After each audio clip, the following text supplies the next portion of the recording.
नमस्कार, grand news network में आप सभी का स्वागत है और बुलेटिन की खास खबरों के साथ मैं हूं आपके साथ पिंटू दुबे। चलिए अब नजर डाल लेते हैं आज की बुलेटिन की खास खबरों की ओर। खबरों का सिलसिला शुरू करें उससे पहले एक नजर आज की सुर्खियों पर।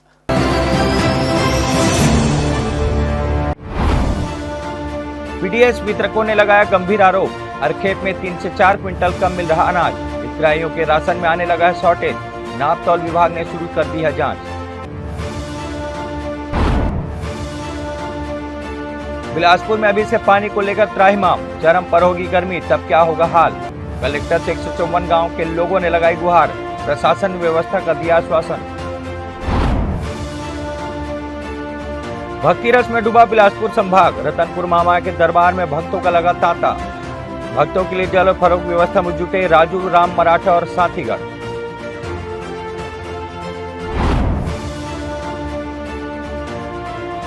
बुरी तरह जख्मी हाल में एक बच्चे को सिम्स की दहलीज पर छोड़ भागे अज्ञात। सिम्स प्रबंधन ने घायल बच्चे का शुरू किया उपचार, बच्चे की नहीं हो पाई है शिनाख्त।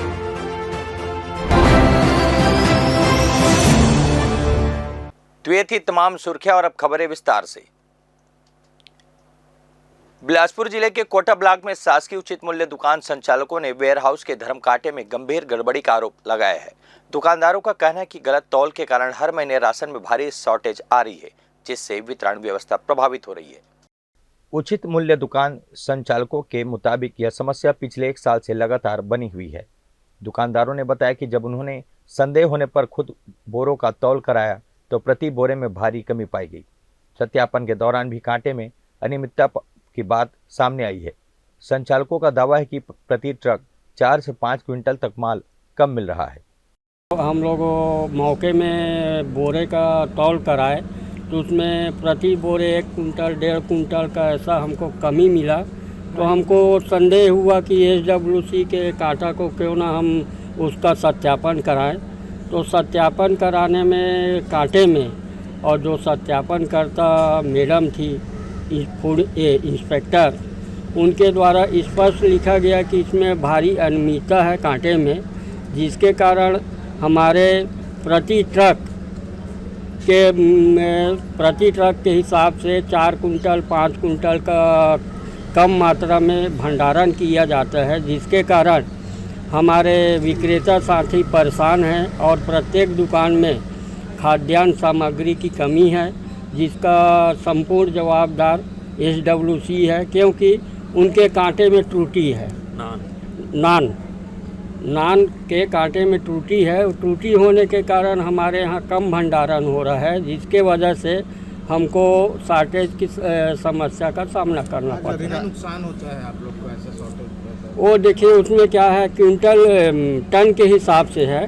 मान लीजिए एक गाड़ी में 20 टन जा रहा है तो एवरेज 3 से 4 कुंटल हर महीने प्रत्येक माह एक दुकान में ऐसा कम सामान जा रहा है। जो अभी सत्यापन हुआ है कांटा, उसके एवरेज के हिसाब से मैं बता रहा हूँ, और जिसकी संबंध में हमने कंट्रोलर साहब से निवेदन किया कि सर ऐसा ऐसा प्रॉब्लम है, तो उनके द्वारा हमको आश्वस्त किया गया कि हम इसकी निष्पक्ष जांच कराएंगे।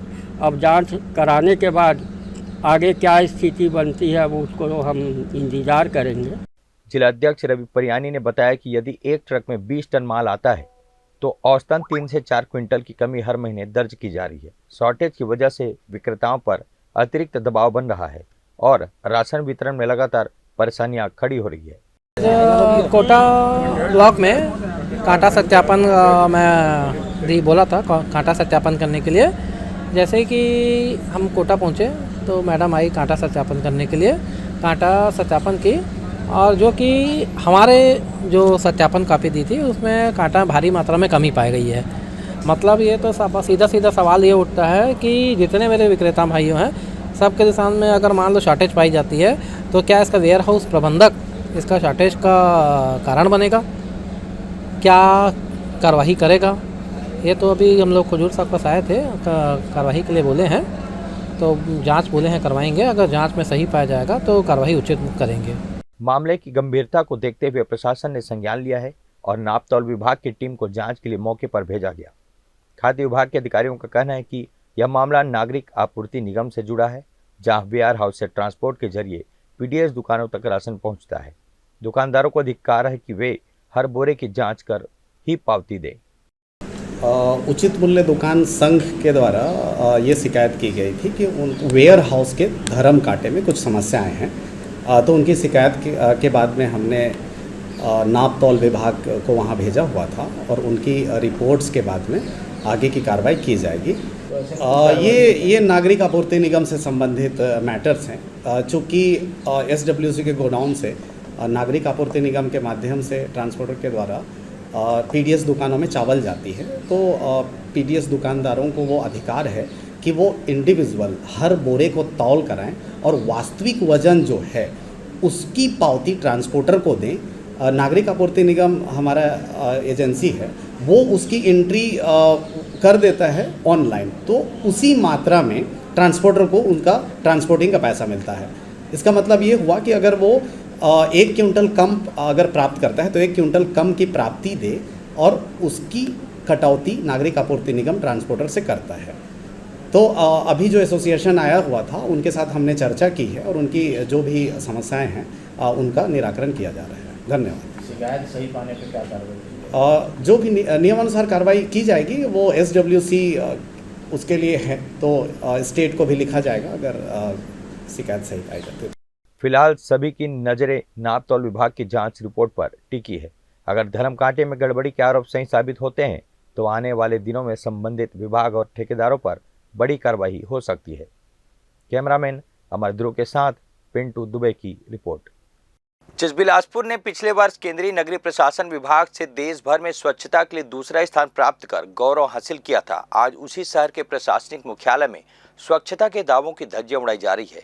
विडंबना देखिए कि संभागीय मुख्यालय स्थित एसडीएम सह तहसील कार्यालय, जहां से पूरे क्षेत्र की व्यवस्थाएं संचालित होती है, वहीं पिछले एक सप्ताह से विभागीय अधिकारियों की आंखों के सामने कचरे का पहाड़ खड़ा है। हालात इस कदर बदतर है कि एसडीएम कार्यालय के ठीक बगल में रखा डस्टबिन पूरी तरह ओवरलोड हो चुका है और उसके चारों ओर सड़ता हुआ कचरा अब आने जाने वाले हजारों फरियादियों और कर्मचारियों के लिए परेशानी का सबब बन गया है। हैरानी की बात तो यह है कि इस गंदगी के ढेर से चंद कदमों की दूरी पर बैठने वाले जिम्मेदार नायब नाजिर, एसडीएम और तहसीलदार को इस बदहाली की सुध लेने की फुर्सत नहीं है। हद तो तब हो गई जब 4 दिन पूर्व कमिश्नर कार्यालय की ऑडिट टीम भी विशेष निरीक्षण के लिए यहां पहुंची हुई थी, लेकिन उनकी नजरों से यह भी सरकारी गंदगी दिखाई नहीं आई, ओझल रही। प्रतिदिन हजारों लोग अपने सरकारी कामों के लिए यहाँ आते हैं, जिन्हें एसडीएम चेंबर के ठीक बाहर लगा यह कचरे का ढेर मानव प्रशासन की कार्यशैली पर मुंह चिढ़ता नजर आता है। इस गंभीर लापरवाही और प्रशासनिक शून्यता की जानकारी जब जिले के मुखिया कलेक्टर संजय अग्रवाल को दी गई, तब उन्होंने तत्काल संज्ञान लेते हुए इस अव्यवस्था को दूर करने का निर्देश दिया है। ग्रैंड न्यूज की टीम स्वच्छता के प्रति अपनी सामाजिक जिम्मेदारी को समझते हुए प्रशासन की इस गहरी नींद को तोड़ने और व्यवस्थाओं में सुधार लाने के उद्देश्य से इस खबर को प्रमुखता से उठा रही है, ताकि स्वच्छ भारत का सपना केवल कागजों और पुरस्कारों तक ही सीमित न रह जाए। इधर बिलासपुर के सनिचरी बाजार स्थित लाल बहादुर शास्त्री स्कूल परिसर के देवकीनंदन सभागृह में औद्योगिक स्वास्थ्य एवं सुरक्षा निदेशालय छत्तीसगढ़ द्वारा एक महत्वपूर्ण सुरक्षा जागरूकता एवं प्रशिक्षण कार्यशाला का आयोजन किया गया। इस कार्यक्रम में मुख्य रूप से संभागायुक्त सुनील जैन, कलेक्टर संजय अग्रवाल और डीआईजी रजनेश सिंह शामिल हुए, जिन्होंने औद्योगिक विकास के साथ साथ श्रमिकों की सुरक्षा को सर्वोच्च प्राथमिकता देने का कड़ा संदेश दिया। कार्यशाला का मुख्य उद्देश्य उद्योगों में कार्यरत अधिकारियों, कर्मचारियों और श्रमिकों को सुरक्षित कार्य पद्धतियों के प्रति जागरूक करना और कार्यस्थल पर होने वाली औद्योगिक दुर्घटनाओं को शून्य पर लाना रहा। इस दौरान विशेषज्ञों ने सुरक्षा उपकरणों के सही उपयोग और आपातकालीन स्थितियों में बचाव के तरीकों पर विस्तृत प्रशिक्षण दिया गया। कलेक्टर संजय अग्रवाल ने स्पष्ट किया कि उद्योगों में सुरक्षा मानकों की अनदेखी किसी भी स्थिति में बर्दाश्त नहीं की जाएगी। वहीं एसएसपी रजनेश सिंह ने नियमित प्रशिक्षण और नियमों के सख्ती से पालन पर जोर दिया। इस गरिमामय कार्यक्रम के माध्यम से संदेश प्रसारित किया गया कि औद्योगिक प्रगति तभी सार्थक है जब श्रमिकों का स्वास्थ्य और जीवन पूरी तरह सुरक्षित हो, क्योंकि जागरूकता और सतर्कता ही दुर्घटनाओं को रोकने का एकमात्र प्रभावी रास्ता होता है। इंडस्ट्री का उद्देश्य होता है कि स्वयं के लिए लाभ अर्जित करना और देश के विकास और उसके उत्थान में अपनी भूमिका निभाना। लेकिन इंडस्ट्री की एक जिम्मेदारी यह भी होती है कि लोगों की लाइफ को प्रोटेक्ट करें और अपने संपत्तियों की रक्षा करें। यह भी एक बहुत बड़ी जिम्मेदारी होती है। इंडस्ट्रियल सेफ्टी में सबसे महत्वपूर्ण बात यह है कि जो दुर्घटना घटित होती है वो क्षणिक होती है, लेकिन उसका परिणाम बहुत लंबा होता है। जो पीड़ित होता है उसको काफ़ी लंबे समय तक उसके दुष्परिणामों से अवगत होना पड़ता है, उसको झेलना पड़ता है। क्योंकि विषय बिल्कुल स्पष्ट है कि इंडस्ट्रियल सेफ्टी के संदर्भ में चर्चा करनी है, तो मैं उसके बारे में दो शब्द आपके बीच में रखना चाहता हूं कि क्यों इंडस्ट्रियल सेफ्टी जरूरी है। हम देश के विकास में अपना योगदान दें, अपना खुद का भी डेवलपमेंट हो और हम लोगों को रोजगार दें, तो इसका पर्पस बहुत ही अच्छा होता है। बट कभी किसी इंडस्ट्री में कोई प्रॉब्लम आती है तो काफ़ी आक्रोश का सामना सभी लोगों को करना पड़ता है, और इवन जो ओनर है, जो प्रबंधन है, उनको भी लगता है कि शायद ये घटना को हम लोग समय रहते कम कर सकते थे या हो सकता है कि जीरो कर सकते थे। तो इंडस्ट्री में है जो सेफ्टी है वो बहुत ही इंपॉर्टेंट चीज होती है, क्योंकि जैसे हम अपने घर में अपने आप को सुरक्षित महसूस करते हैं, घर से बाहर जिस जगह पे हम 8-10 घंटे देते हैं वो प्रीमाइसेस भी उतना ही हमें सेफ महसूस होना चाहिए। छत्तीसगढ़ लोक सेवा आयोग 2021 भर्ती मामले में राज्य सरकार को देश की सर्वोच्च अदालत से बड़ी शिकस्त झेलनी पड़ी है। सुप्रीम कोर्ट ने राज्य सरकार द्वारा दायर विशेष अनुमति याचिका को खारिज करते हुए छत्तीसगढ़ हाई कोर्ट के उस आदेश को बरकरार रखा है जिसमें चयनित उम्मीदवारों को तत्काल ज्वाइनिंग देने के निर्देश दिए गए थे। मामले की सुनवाई के दौरान राज्य सरकार की ओर से सॉलिसिटर जनरल और वरिष्ठ अधिवक्ताओं ने तर्क दिया था कि भर्ती में कथित अनियमितताओं की सीबीआई जांच अभी जारी है, इसलिए जांच पूरी होने तक नियुक्तियों को स्थगित रखा जाना चाहिए। हालांकि चयनित अभ्यर्थियों के पक्ष ने इस दलील का पुरजोर विरोध करते हुए कोर्ट को बताया कि सीबीआई पहले ही अपनी अंतिम चार्जशीट दाखिल कर चुकी है, जिसमें 171 चयनित अभ्यर्थियों में से केवल 5 के ही नाम शामिल है। अभ्यर्थियों ने यह भी दलील दी कि जब 125 उम्मीदवारों को पहले ज्वाइनिंग दी जा चुकी है तो शेष अभ्यर्थियों को पिछले 3 वर्षों से अधर में लटकाए रखना पूरी तरह अनुचित है। उल्लेखनीय कि इससे पहले हाईकोर्ट की सिंगल बेंच ने जस्टिस ए के प्रसाद ने नियुक्तियों के आदेश दिए थे, जिसे बाद में चीफ जस्टिस रमेश सिन्हा और जस्टिस बी.डी. गुरु की खंडपीठ ने भी सही ठहराया था। अब सुप्रीम कोर्ट के इस ऐतिहासिक फैसले के बाद सभी चयनित अभ्यर्थियों की नियुक्ति का मार्ग प्रशस्त हो गया है और प्रशासन को हाईकोर्ट के निर्देशों के अनुरूप कार्य करना होगा। छत्तीसगढ़ हाईकोर्ट ने जिला उपभोक्ता फोरम के सदस्यों का कार्यकाल बढ़ाने की मांग को लेकर दायर याचिका को राज्य शासन द्वारा जारी नई अधिसूचना के बाद निराकृत कर दिया है। जस्टिस पार्थ प्रीतम साहू के सिंगल बेंच में हुई सुनवाई के दौरान यह तथ्य सामने आया कि सुप्रीम कोर्ट के निर्देशों का पालन करते हुए शासन ने कोरिया, महासमुंद, दुर्ग और बस्तर जिलों में कार्यरत सदस्यों के कार्यकाल को अब 31 जुलाई 2026 तक के लिए विस्तारित कर दिया है। इससे पूर्व इन सदस्यों का कार्यकाल फरवरी 2026 में समाप्त होने के कारण फोरम के कार्यों में बाधा आ रही थी, जिसके विरोध में अधिवक्ता पवन श्रीवास्तव के माध्यम से याचिका दायर की गई थी। शासन ने कोर्ट को आश्वस्त किया है कि यदि निर्धारित समय तक नई नियुक्ति प्रक्रियाधीन रहती है तो वर्तमान सदस्यों का कार्यकाल आगे भी बढ़ाया जा सकता है। इस स्पष्टीकरण और अधिसूचना के बाद न्यायालय ने मामले को बंद करने का निर्णय लिया, जिससे अब इन जिलों में उपभोक्ता शिकायतों का निवारण बिना किसी रुकावट के जारी रह सकेगा। वक्त हो चला है छोटा सा ब्रेक लेने का, तब तक आप बने रहिए ग्रैंड न्यूज पर। जय जया प्राइवेट ITI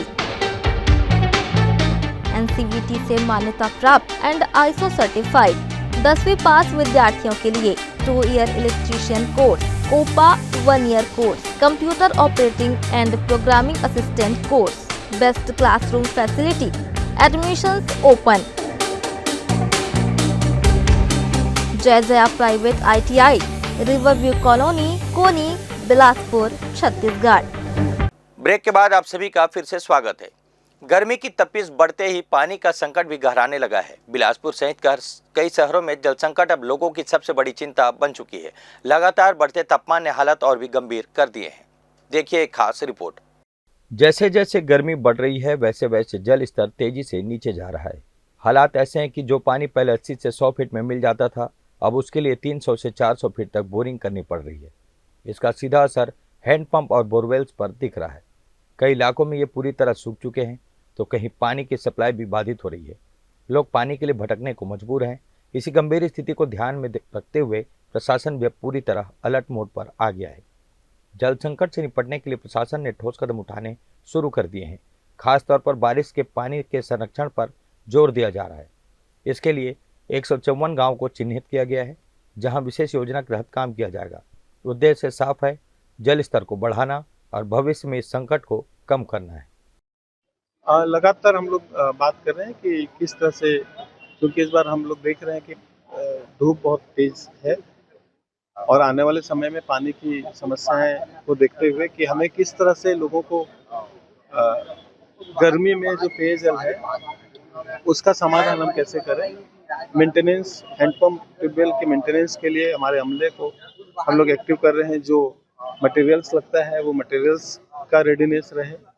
इसके अतिरिक्त बरसात जो होगा, बरसात में बरसात के पानी को हम लोग कैसे रोक पाएंगे, क्योंकि अभी हम लोग बरसात के पानी को रोकेंगे इस बरसात में, तब उसका इम्पेक्ट अगले गर्मी में आएगा। तो उसकी भी हमें पैरेलली हम लोग तैयारी कर रहे हैं।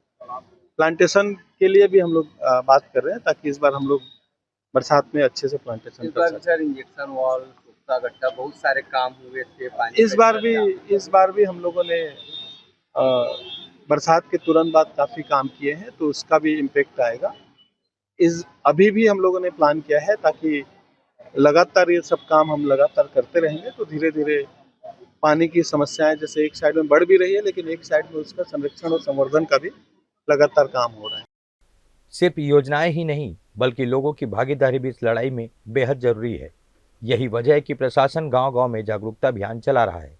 लोगों को पानी बचाने, इसका सही उपयोग करने और दुरुपयोग से बचने की अपील की जा रही है। अगर अभी नहीं संभले तो आने वाले दिनों में यह संकट और भी विकराल रूप ले सकता है। इसलिए जरूरत है हर बूंद की कीमत समझने की। कैमरामैन राहुल ठाकुर के साथ गोलू कश्यप की रिपोर्ट। बिलासपुर स्थित कानन पेंडारी जूलॉजिकल गार्डन में बर्ड फ्लू के संभावित खतरे और संक्रमण के असर को देखते हुए प्रबंधन ने बेहद कड़ा फैसला लिया है। वन्य प्राणियों की सुरक्षा को सर्वोपरि रखते हुए चिड़ियाघर को आगामी 7 दिनों के लिए पूरी तरह बंद कर दिया गया है। यह कदम एहतियात के तौर पर उठाया गया है ताकि पक्षियों और अन्य जानवरों में किसी भी प्रकार के संक्रमण को फैलने से रोका जा सके। बंदी के इस दौरान पूरे परिसर में व्यापक स्तर पर सैनिटाइजेशन अभियान चलाया जा रहा है, जिसमें बाड़ों से लेकर पर्यटकों के रास्तों तक को रसायनों के छिड़काव से सुरक्षित किया जा रहा है। वर्तमान स्थिति को देखते हुए अब आम जनता और पर्यटकों के लिए कानन जू के दरवाजे अप्रैल महीने में ही खुलेंगे। प्रशासन ने लोगों से सहयोग की अपील की है ताकि इस जैविक खतरे में समय रहते हुए निपटा जा सके और जू के पारिस्थितिक तंत्र को सुरक्षित रखा जा सके। बिलासपुर जिले में बर्ड फ्लू की पुष्टि होते ही प्रशासन और पशु चिकित्सा विभाग पूरी तरह अलर्ट मोड पर आ गया है, जिसके तहत संक्रमण की श्रृंखला को तोड़ने के लिए अब युद्ध स्तर पर कार्रवाई शुरू कर दी गई है। संयुक्त संचालक डॉक्टर GSS तंवर के मार्गदर्शन में गठित त्वरित प्रतिक्रिया दल RRT ने अब तक कुल 22,808 पक्षियों, 25,896 अंडों और लगभग 79 क्विंटल पक्षी दाने का वैज्ञानिक प्रोटोकॉल के तहत सफलतापूर्वक नष्टीकरण किया है। स्थिति की गंभीरता को देखते हुए जिला प्रशासन ने कलेक्टर परिसर में 24 घंटे चालू रहने वाला एक समर्पित बर्ड फ्लू नियंत्रण कक्ष स्थापित किया है, जिसका हेल्पलाइन नंबर 07752251000 जारी किया गया है। विभाग द्वारा मुर्गी फार्मों की निगरानी बढ़ा दी गई है और संक्रमित क्षेत्रों में आवाजाही पर कड़ा नियंत्रण लागू कर दिया गया है। प्रशासन ने आम जनता से अपील किया है कि वे किसी भी मृत पक्षी की सूचना तत्काल विभाग को दे और घबराने के बजाय सावधानी बरते ताकि समय रहते उचित कदम उठाकर इस वायरस के प्रसार को पूरी तरह रोका जा सके। बिलासपुर के कुक्कुट पालन परिसर में जानलेवा HF91 वायरस यानी बर्ड फ्लू की पुष्टि होने के बाद जिला प्रशासन की पूरी तरह अलर्ट हो चुकी है और संक्रमण को रोकने के लिए युद्ध स्तर पर प्रयास में जुट गई है। मामले की गंभीरता को देखते हुए कलेक्टर संजय अग्रवाल ने स्वयं कमान संभाल ली है, जिसके तहत प्रभावित क्षेत्र के 1 किलोमीटर के दायरे को इन्फेक्टेड जोन और 10 किलोमीटर के दायरे को सर्विलांस जोन घोषित कर दिया गया है। विशेष रूप से रामकृष्ण परमहंस नगर और विद्यासागर नगर वार्डों में पोल्ट्री गतिविधियों को पूरी तरह प्रतिबंध लगा दिया गया है। प्रोटोकॉल के तहत संक्रमित क्षेत्र में मौजूद सभी मुर्गियों की कलिंग यानी मारने की प्रक्रिया कर उन्हें सुरक्षित तरीके से डिस्पोज किया जा रहा है। साथ ही जिले में अंडे और मांस की बिक्री, परिवहन व भंडारण पर रोक लगा दी गई है। स्थिति को नियंत्रित करने के लिए जिला रैपिड रिस्पांस टीम DRRT का गठन किया गया है, जिससे स्वास्थ्य और पशु चिकित्सा विभाग की संयुक्त टीमें घर घर जाकर लोगों के सैंपल ले रही है। कलेक्टर ने स्पष्ट किया है कि जिले में सभी 284 पोल्ट्री फार्मों में SOP का कड़ाई से पालन सुनिश्चित किया जा रहा है और चेक पोस्ट बनाकर पक्षियों की आवाजाही पर पैनी नजर रखी जा रही है। इसमें बिलासपुर में कुक्कुट परिक्षेत्र है, उसमें इसमें काफ़ी जो है कुक्कुट की डेथ हुई है। इसका सैंपल के लिए भेजा गया था। सैंपल में बर्ड फ्लू की पुष्टि हुई है। जैसे बर्ड फ्लू की पुष्टि होती है तो उसके अपने एसओपीस हैं। उस एसओपीस के आधार पे अब हम लोगों को आगे जो कार्रवाई करना है उसका काम हम लोगों ने चालू कर दिया है। इसमें वेटनरी डिपार्टमेंट के भी अपनी भूमिका है, उनको अभी क्या काम करना है। इसके अतिरिक्त जो हेल्थ डिपार्टमेंट को भी हम लोग एक्टिव किए हैं ताकि इसके जो नाम्स हैं उस नाम्स के हिसाब से जो एसओपीस है उस एसओपीस को हम लोग फॉलो करें। किस तरह से इसके रोकथाम को लेकर प्रयास होगा सर ताकि फैले ना बढ़े? इसमें एक तो विनष्टीकरण की प्रक्रिया होती है, दूसरा उसके अलग अलग किलोमीटर्स होते हैं, 1 किलोमीटर 10 किलोमीटर, उसमें हम लोगों को सर्विलेंस रख करके उस पर काम करना होता है। उस एरिया से कुक्कुट बाहर नहीं आए और बाहर का कुक्कुट उस एरिया में नहीं आए, ये भी हम लोगों को अभी ध्यान रखना है। सप्लाई भी जहाँ हुआ होगा वहाँ भी वो सारी चीज़ों की वो जो है जांच करके उसमें जो भी एसओपी बने हुए हैं उस एसओपी के आधार पर कार्रवाई की जाएगी। Thank you. बिल्कुल, लोगों को बर्ड फ्लू चूँकि यहाँ पे कुक्कुट परिक्षेत्र कोनी में है, मेरी सभी लोगों से अपील है कि ये चूँकि काफ़ी संक्रामक होता है तो ऐसी स्थिति में इसके जो भी एसओपीस हैं वो हम लोग अभी पब्लिश भी कर रहे हैं। इसमें उस एरिया से जो भी उसके 1 किलोमीटर और 10 किलोमीटर का जो दायरा होता है उन सभी को ध्यान में रखते हुए सावधानी रखें लोग, और जो भी इस तरह के मुर्गियाँ जो भी होंगी उसको देख करके कि कहाँ की सप्लाई है, क्या सप्लाई है, उसके बाद ही फिर इसमें सेवन करें। सर इस शहर में भी बहुत सारे टोटल ज़िले में 284 फार्म हैं। उसमें क्या उसमें एसओपीस है वो देख करके जो भी एसओपीस होगा उसका कड़ाई से पालन करेंगे। इधर बिलासपुर में जल संसाधन विभाग द्वारा आज सकरी क्षेत्र में दशकों पुराने सरकारी फाइलों के नष्टीकरण का कार्य किया गया। अचानक बड़ी मात्रा में फाइलों को जलाते देख इलाके में हड़कंप मच गया और लोगों की भीड़ जुटने लगी। दरअसल जल संसाधन विभाग के अलग अलग कार्यालयों से पुराने रिकॉर्ड की सूची तैयार कर उन्हें नष्ट करने की प्रक्रिया शुरू की गई। सकरी के एकांत इलाके में एक माजदा वाहन में भरकर लाए गए फाइलों को आग के हवाले किया जा रहा था। इस नज़ारे को देखकर स्थानीय लोगों में तरह तरह की चर्चाएं शुरू हो गई।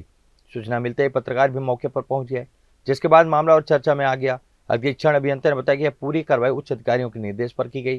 उन्होंने स्पष्ट किया कि विभागीय नियमों के तहत ही फाइलों का नष्टीकरण किया जाता है। सूचना के अधिकार यानी आरटीआई से जुड़ी फाइलों को 3 साल बाद और विधानसभा संबंधी दस्तावेजों को 10 साल बाद नष्ट किया जाता है। शासन का सुशासन एवं अभिकरण विभाग का छत्तीसगढ़ शासन का 14 जुलाई 25 का एक लेटर आया था, जिसके तहत फाइलों के जो नष्टीकरण के नियम शासन द्वारा बनाए गए हैं। मध्य प्रदेश के समय से बने हुए नियम 1967 का नियम है, हमारा वो कार्य विभाग नियम 1983 की बनी हुई है। उसके तहत फाइलों को नष्टीकरण की समय सीमा निर्धारित है। सूचना के अधिकार के लिए गवर्नमेंट ऑफ इंडिया ने निर्धारित किया है कि 3 साल फाइलों को रखना है। छत्तीसगढ़ शासन ने जैसे विधानसभा की फाइलें हैं, विधानसभा रिप्लाई 10 साल रखना है। कोई सर्विस पीरियड का जो है पे डिटेल है उसको 40 साल रखना है। अलग अलग फाइलों को सुरक्षित रखने के अलग अलग क्राइटेरिया शासन के द्वारा निर्धारित है। उन सभी जो हमारे कार्यालय में 1982 का खुला हुआ कार्यालय है, उसके तहत हम जो है ना पूरी एक एक फाइल की लिस्ट बना रहे हैं। फाइलों की छटनी की जा रही है। 8 सदस्यीय कमेटी बनी हुई है। एक एक फाइल का परीक्षण करके सुरक्षित रखे जाने वाली फाइल और नष्ट करने वाली फाइल अलग अलग पृथक करके सुरक्षित वाली फाइलों को बस्ते में बांधकर अलमारी में रखा जा रहा और नष्ट करने वाली फाइलों का बाकायदा 8 सदस्यीय कमेटी के द्वारा साइन करके उन फाइलों को नष्ट किया जा रहा है। अधिकारियों के मुताबिक हर फाइल का रिकॉर्ड पहले सूचीबद्ध किया जाता है और फिर उसकी जानकारी उच्च स्तर पर भेजी जाती है। इसके बाद ही नष्टीकरण की प्रक्रिया पूरी की जाती है। हालांकि अचानक इस तरह फाइलों को जलाने जाने से लोगों में सवाल जरूर उठे हैं, लेकिन विभाग ने इसे पूरी तरह नियमों के तहत की गई प्रक्रिया बताई है। ग्रैंड न्यूज के लिए गोलू कश्यप की रिपोर्ट। वक्त हो चला एक छोटा सा ब्रेक लेने का, तब तक आप बने रहिए ग्रैंड न्यूज पर। जय जया प्राइवेट ITI NCVT से मान्यता प्राप्त एंड ISO सर्टिफाइड 10वीं पास विद्यार्थियों के लिए 2 year electrician course, COPA 1 year course, computer operating and programming assistant course, best classroom facility, admissions open. Jai Jaya private ITI, Riverview colony, Koni, Bilaspur, Chhattisgarh. Break के बाद आप सभी का फिर से स्वागत है। नवरात्रि के पावन अवसर पर रतनपुर में श्रद्धालुओं का उत्साह और आस्था चरम पर है। प्रतिवर्ष चैत्र और कुमार दोनों नवरात्रों में भव्य आयोजन किए जाते हैं। इस अवसर पर राजू राम मराठा और उनके अन्य साथियों द्वारा निस्वार्थ भाव से भक्तों के लिए फल और अन्य खाद्य सामग्रियों का वितरण किया जाता है।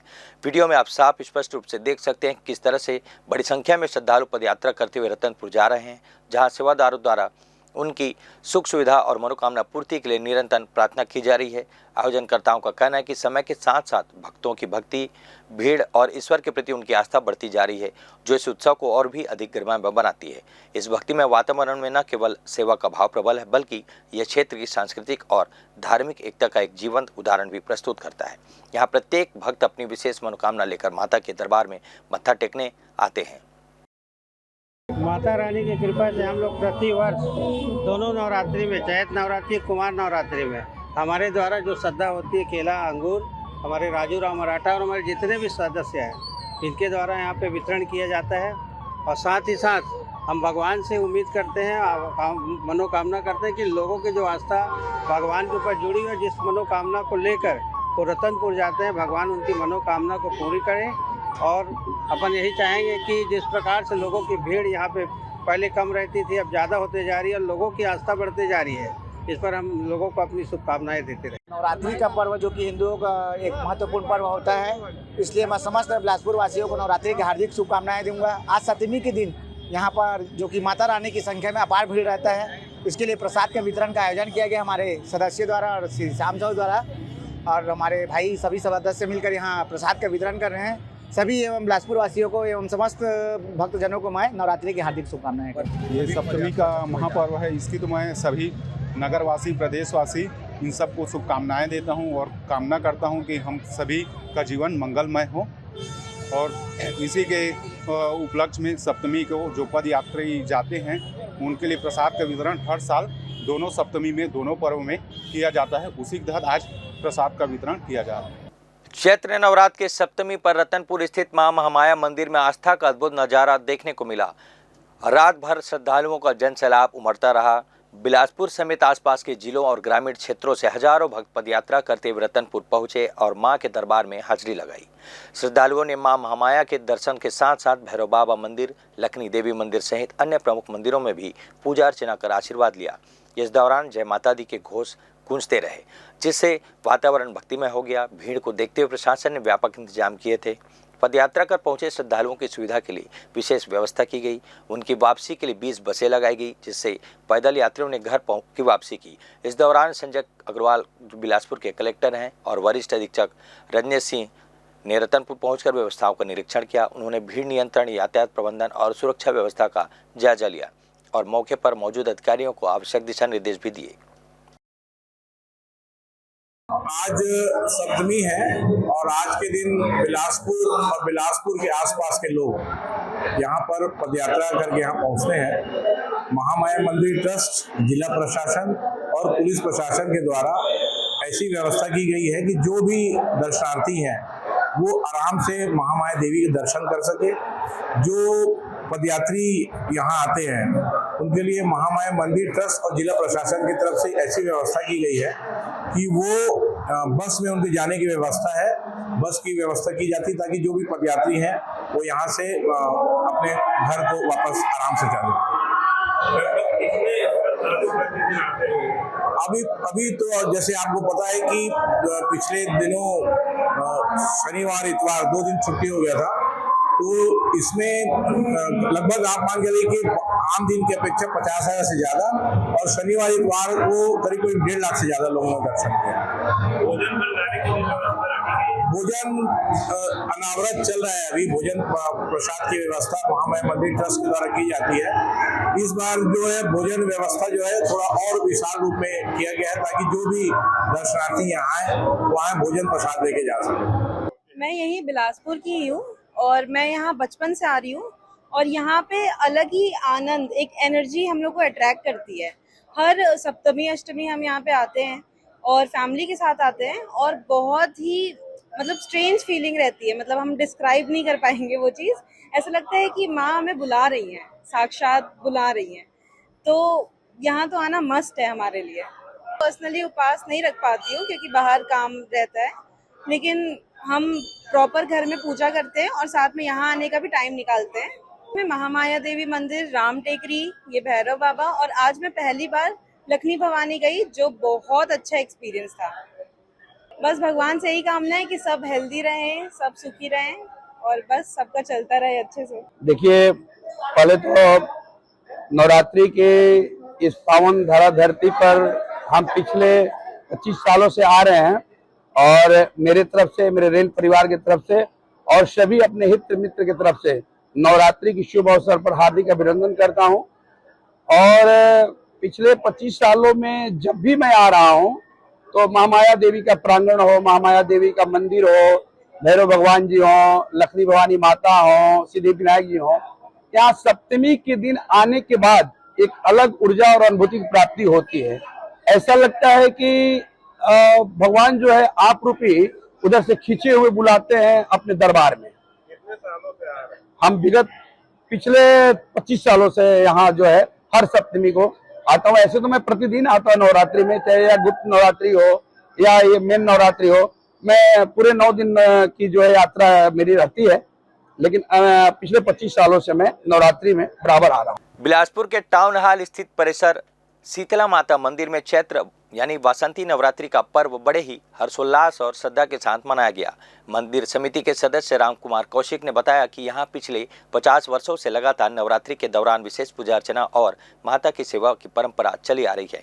इस वर्ष भी भक्तों की मनोकामना पूर्ति के लिए मंदिर में कुल 28 ज्योति कलश प्रज्वलित किए गए हैं, जिनमें से 2 घी के और 26 तेल अखंड द्वीप शामिल है। नवरात्रि की महाअष्टमी के पावन अवसर पर मंदिर में भव्य कन्या भोज का आयोजन किया गया, जिसमें बड़ी संख्या में कन्याओं को भोजन कराकर उनका आशीर्वाद भी लिया गया। मंदिर की इस पुरानी परंपरा में क्षेत्र के श्रद्धालुओं की गहरी आस्था जुड़ी हुई है, जो हर वर्ष माता के दर्शन और ज्योति प्रज्वलन के लिए यहाँ पहुँचते हैं।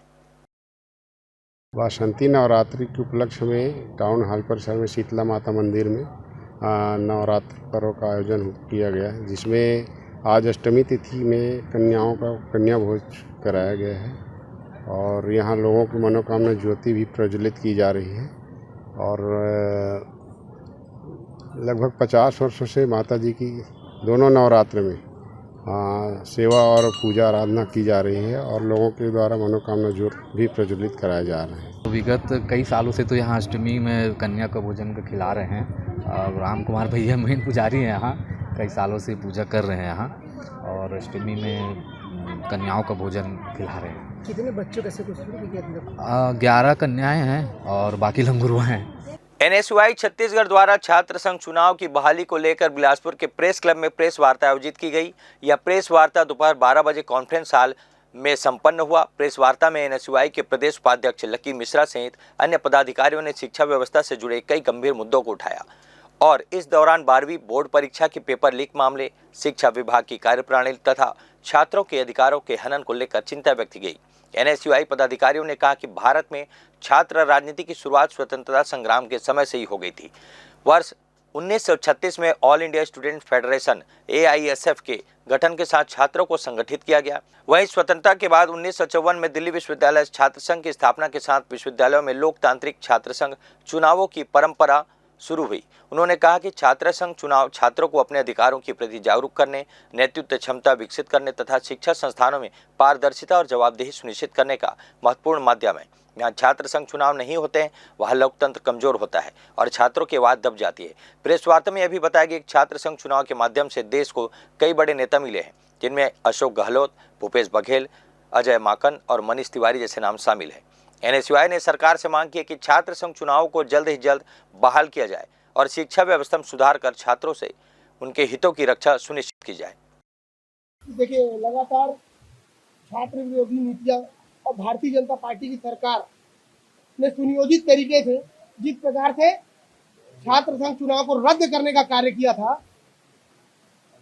उस छात्र संघ चुनाव को बहाली को लेकर आज प्रदेश अध्यक्ष नीरज पांडे जी के निर्देश अनुसार जो हमारी रूपरेखा तैयार हुई है, जिसमें 30 मार्च को समस्त महाविद्यालयों में अलग अलग पदाधिकारियों के माध्यम से पूरे प्रदेश भर में विरोध प्रदर्शन किया जाएगा। साथ ही उसके उपरांत 6 अप्रैल को पूरे जितने प्रदेश भर के विश्वविद्यालय हैं, वहां भी छात्र संघ की बहाली को लेकर विरोध प्रदर्शन किया जाएगा, जिसके माध्यम से राज्यपाल जी को ज्ञापन दिया जाएगा और मैं आपको फिर बताना चाहता हूं, भारतीय जनता पार्टी की सरकार ने सुनियोजित तरीके से रूपरेखा तैयार कर छात्र संघ को रद्द करने का कार्य किया है, जिसका एक कारण भी हो सकता है कि जब जब चुनाव हुए अखिल भारतीय विद्यार्थी परिषद के और एनएसयूआई के, तब तक एनएसयूआई ने बाजी मारी है। आप पुराना रिकॉर्ड देख सकते हैं इसमें। मैं आपको फिर बताना चाहता हूँ, इसी के साथ जो जितने भी निजी विद्यालय चल रहे हैं, जो शिक्षा का व्यवसायीकरण करने का कार्य कर रहे हैं, कि एक कमरा लिए, एक घर ले लिए, स्कूल बनाने का कार्य कर दिया, ग्राउंड का अता पता नहीं है, 6-6, 7-7 स्कूल संचालित है, एफिलिएशन नंबर 2-2, 3-3 है। इसमें आरटीई को भी इन लोग धोखा दे रहे हैं, सरकार को भी धोखा दे रहे हैं। जो राइट टू एजुकेशन के माध्यम से 25% जो आम जनता को जिसका लाभ मिलना चाहिए, इसमें भी एक पहला फायदा है उनका। दूसरी बात मैं आपको सेंट जेवियर के बारे में बताना चाहता हूँ। सबसे बड़ा जो मैं साक्ष्य रखा हुआ हूँ कि खसरा नंबर भी मैं आपको दे दूंगा, आप किराए के उस बिल्डिंग में चल दीजिए, सामने उसमें स्कूल ग्राउंड भी नहीं है। और उस सेंट जेवियर स्कूल में मैं आपको बताना चाहता हूँ, ये तो मैं एक एग्जाम्पल दे रहा हूँ, वो श्री राम जन्मभूमि के नाम से निर्धारित एक भूमि को किराए में लेकर बच्चों का प्ले ग्राउंड बनाने का कार्य कर रहे हैं। अच्छा ये बताइए, जिस दिन मकान मालिक क्या आएगा उसको उस घर में रहना है, मतलब बच्चों का भविष्य अंधकार में। जिस दिन वो उस जमीन में कुछ बनने का शासकीय आ गया, मतलब बच्चों के लिए प्ले ग्राउंड नहीं, फीस आप पूरी मोटी रकम लेते हैं। इसमें मेन मुख्य रूप से जिला शिक्षा अधिकारी जिम्मेदार है, जो जितने निजी विद्यालय हैं जिनके मोटी रकम लेकर इस कार्य को में उनकी सहभागिता है। नहीं तो ये एनएसयूआई का काम नहीं है। एनएसयूआई का तो एक बाद में वो जिम्मेदारी है कि वो उस मुद्दे को उठाए, लेकिन ये सर्वप्रथम तो जिम्मेदारी किसकी है, जिन्हें सरकारी अधिकारी बनाकर जिला शिक्षा अधिकारी भेजा गया है, परंतु उनका इस और एक भी ध्यान उनका आकर्षण नहीं हो रहा है।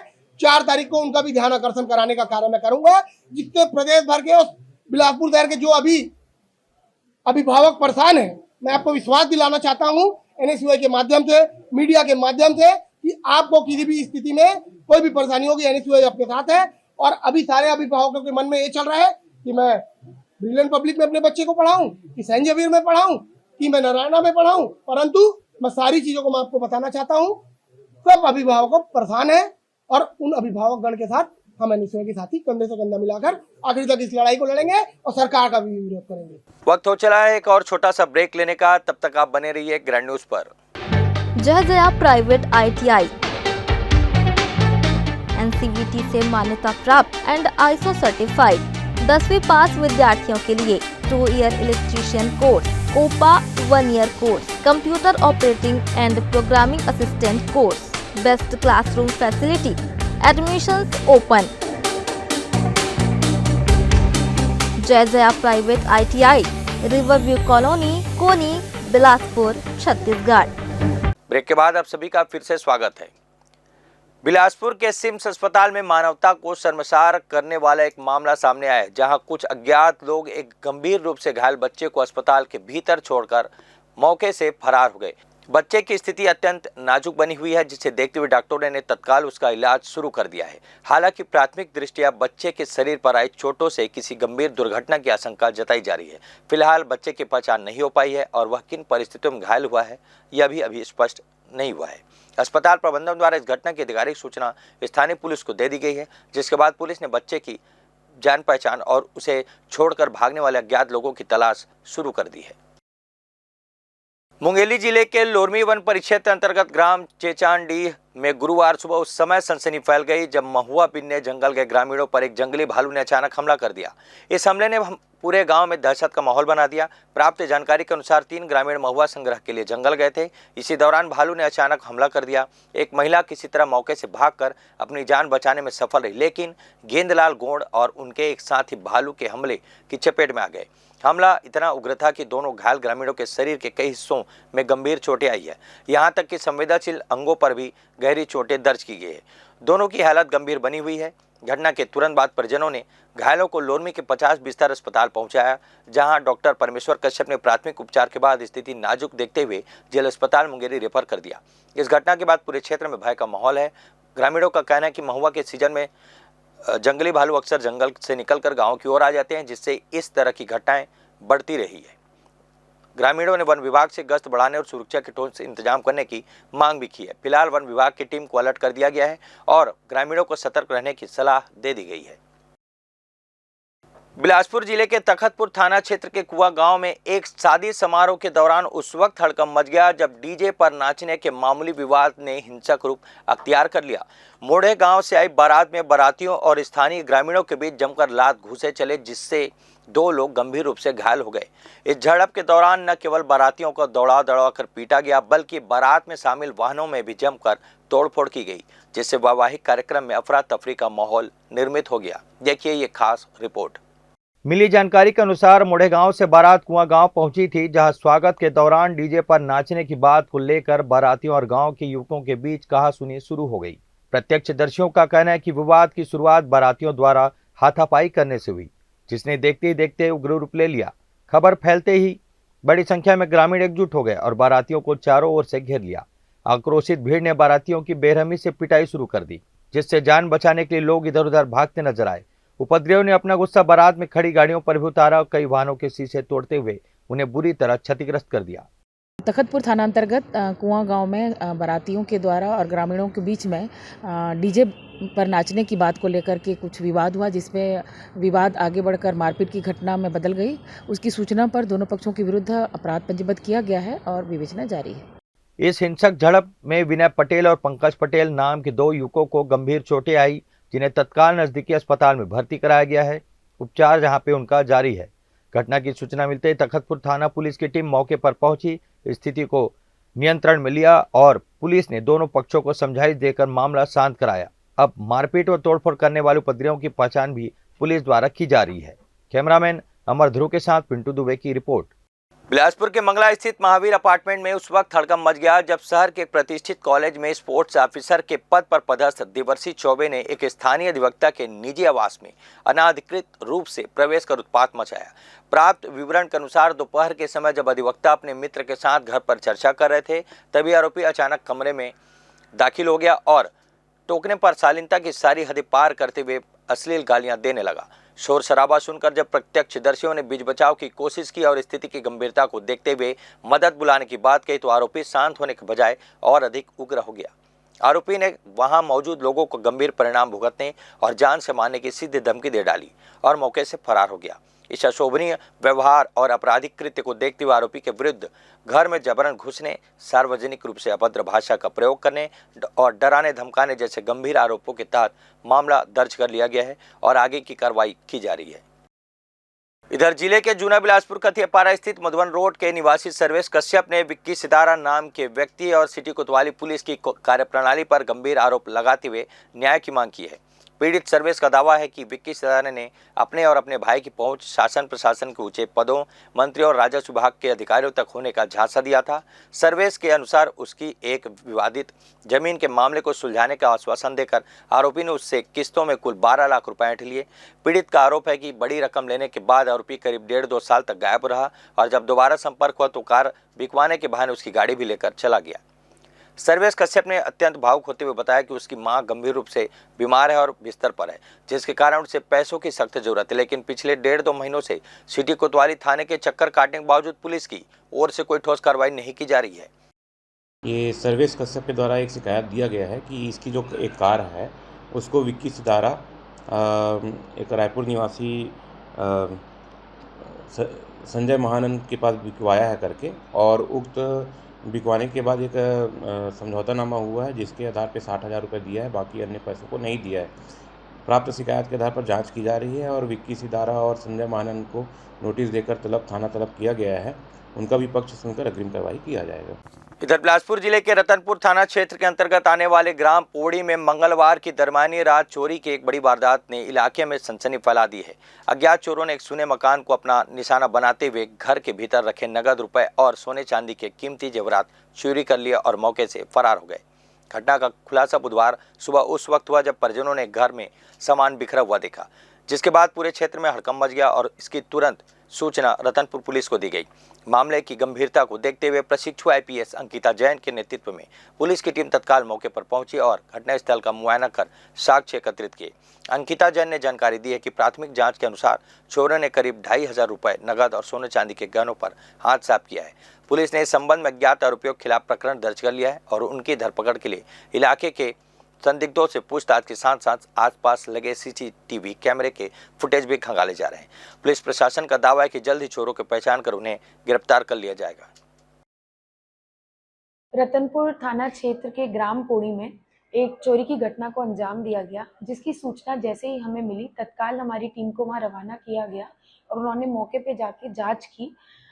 ये घटना जो है ये मंगलवार की दरमियानी रात को की गई थी और जैसे ही हमको सूचना मिली हमने वैसे ही विधिवत कार्रवाई शुरू कर दी।